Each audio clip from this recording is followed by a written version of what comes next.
We need to go way back in time for this one.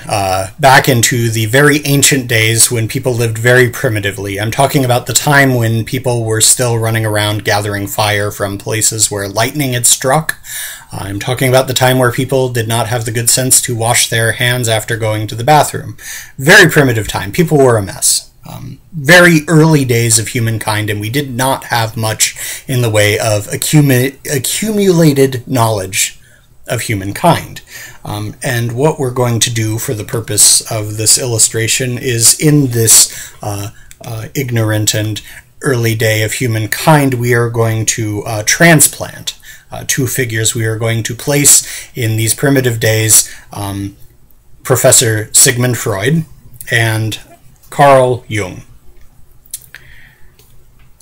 Carl, look here what I have done. I have invented astronomy. I have invented a way to look at the stars. I have invented a telescope, which inspired by my cigar in shape. And I have fashioned this device by which I can look into the outer reaches of space and observe the celestial bodies. Oh, this is brilliant, Professor Freud. No human has done anything quite so wonderful. Yes, and I have taken this telescope and I have been observing an asteroid B-173Z. And I have been watching it, and I intend to continue watching it. In fact, I continue to watch it exclusively. But why? There is a whole universe out there. Why do you not turn your telescope to other, more fascinating celestial bodies and observe them and write down your observations for the good of humankind? I am only going to look at this one asteroid because it is the only one of any importance. This is ridiculous. I'm going to go start my own observatory. Thank you, gentlemen.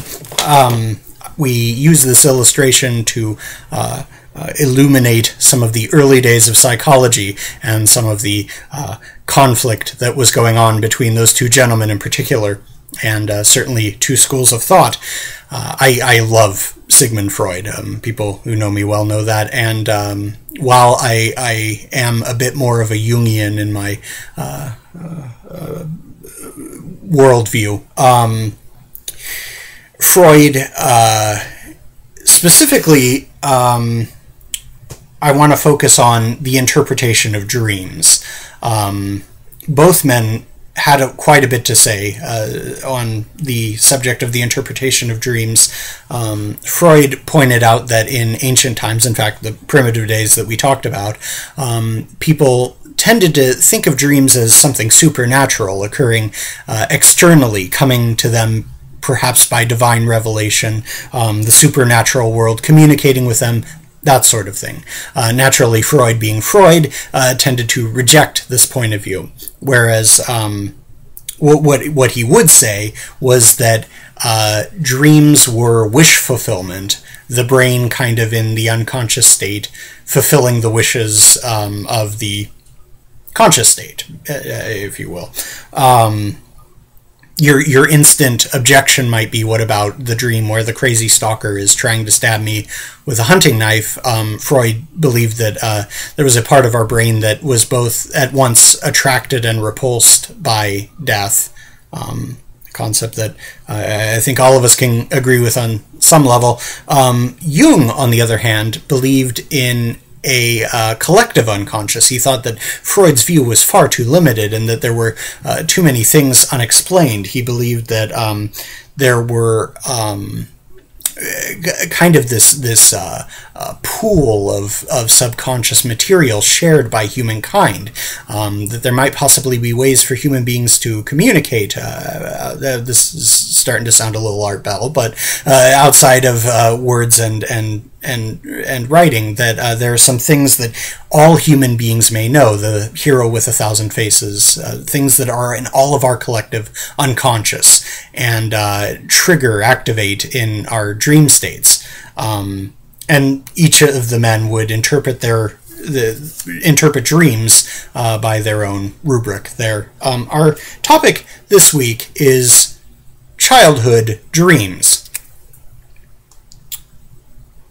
which got me thinking about when I was a child. I'm given to understand I don't have much in the way of personal memory of this, but there was a time in my parents' house when I was a child when the fire alarm went off one night, and there was no fire. It was a test or a malfunction, and this was far after my bedtime. And my parents tell me that when they found me, I was trying to climb out my bedroom window, which was quite high for a very small child to try and climb out. And they brought me in and calmed me down and presumably got me to go back to sleep.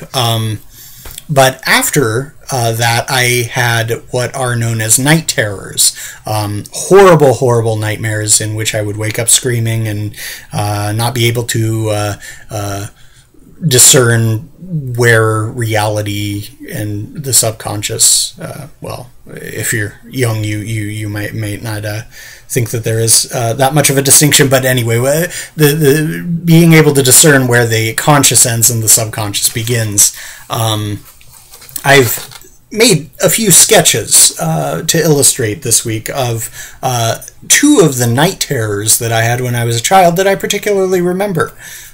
This is one. And as you can see, there is a horrible sort of demonic big bird over there sitting on a nest, and he is in, or she, I guess it would be on a nest, is sitting in a cave. And one of the things that I was a little surprised by up there, I remember seeing the film Pan's Labyrinth with my wife and being a little unnerved that there was a scene in which a horrible monster has paintings on the wall where it lives of it killing human beings. And this had occurred in my dream when I was a child, long before that film was made. These terribly drawn green things you see on the ground are eggs from the demonic big bird. And as you can see here, one of them has been broken open, and a demonic big bird fetus, embryo, developed one, is lying dead or dying on the floor.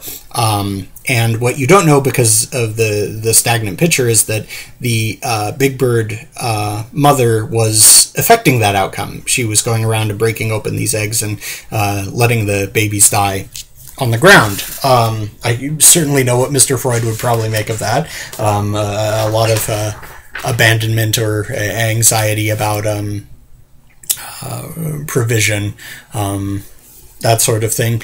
Another one that I had was looked like this, and as you can see, it was a lady in rags, wrapped up in like a mummy, wandering around the ruins of sort of a Roman-looking place.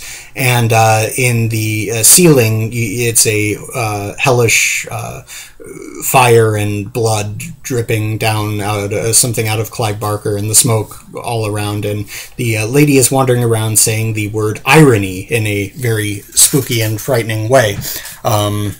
The remarkable thing about that was that I remember having the conversation with my parents and revealing to them that I had had no occasion to actually have heard the word irony, or certainly not understand what it meant, but here I was dreaming it. And perhaps it was in my collective unconscious. Perhaps I was looking forward to a day where I would be disgusted by hipsters. I don't know. But I certainly know that in my childhood, and reflected in the dream life that I had as a child, that I have within me a remarkable capacity for joy, but I also have within me a remarkable capacity for fear. These were within me as a child, and in fact battling, and I would get very excited and appreciative and enjoying some things, and you would wonder, oh, is the joy going to overcome the fear? But the fear would fight back with my peer group and the bullies and the anxiety about the bird going to eat my egg and leave me dying on the floor. But here comes joy again, the beautiful thing. Is it going to win? No, of course fear is going to win, because that's the way the world goes. I think about these dreams from my childhood, and they reveal to me so much about the anxiety that I struggle with even to today. But I am happy to admit that anxiety seems to be on the wane in my life. I seem to have it on the run, and that's a very pleasant thing. One of the things that I've saved for the end is that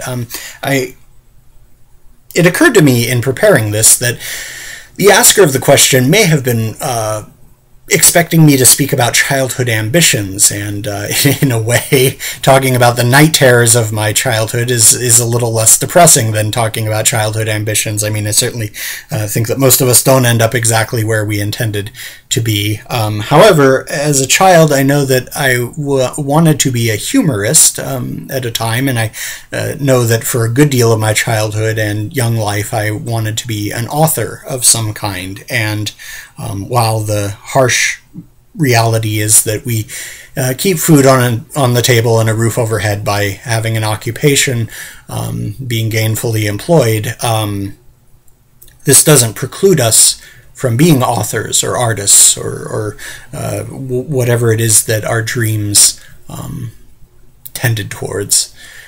We are those things. A job is a place where we go, but we are what we are.